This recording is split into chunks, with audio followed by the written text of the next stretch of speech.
Hey guys, and welcome to my stimulus package update and stimulus check update. Wow, I haven't said those words in so long. I want you guys to know that I missed you more than you missed me, and I'm happy I'm back here for you with another video just to give you my perspective on everything that's been going on.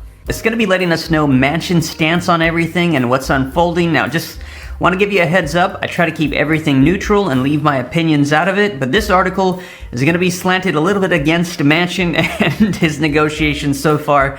You'll see, but just take the facts. All right, so the article says that Manchin says that he's ready to negotiate again, and Democrats must hold him to it. Now, the article says that during President Biden's State of the Union address, Senator Joe Manchin sat with Republicans, which was either a heartwarming gesture of bipartisanship or a cruel troll aimed at his own party.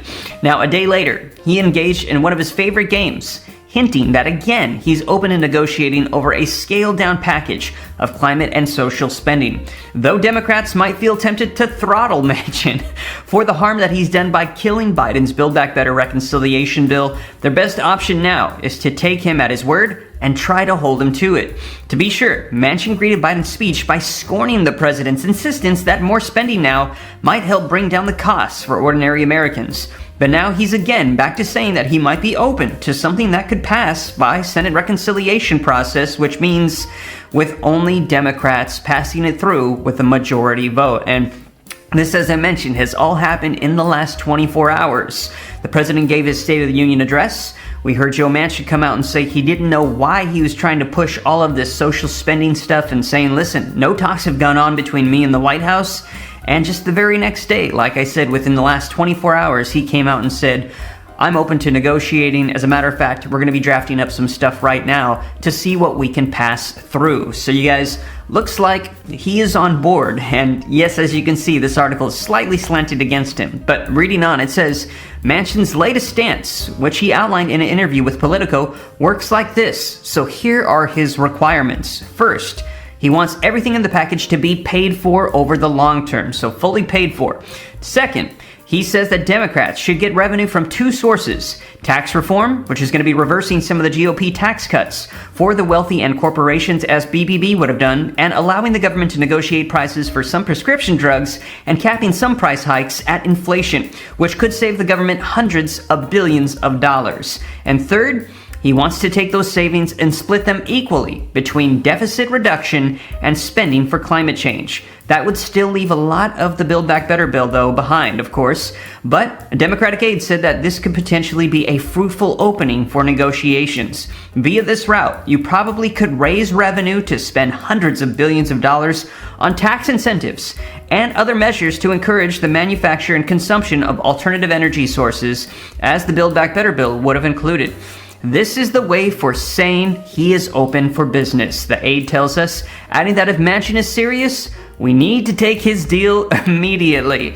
Now, let me know your thoughts, you guys, but it sounded like they are on board to get something done. Now, but what would this look like? What would this scaled Build Back Better bill or Building America Better bill look like? Well, we still don't have all the details. They're working on it right now, but let me share with you some of the things that President Biden outlined in his speech as he announced this. So, link in the description below to this article that says Biden reframes economic agenda to building a better America. The Build Back Better gave way to building a better America in the president's first State of the Union address as he revamped his domestic agenda and tailored it to reducing deficits and costs for family. Now, the article says President Joe Biden, during his first State of the Union address, touted several familiar elements of his stalled Build Back Better economic plan, but the central tenets of this revised domestic proposal to target inflation came under a slightly different name on Tuesday evening, called Building a Better America. Now, after months of no progress on his signature agenda, Biden used his address to revamp his expansive social spending and climate proposal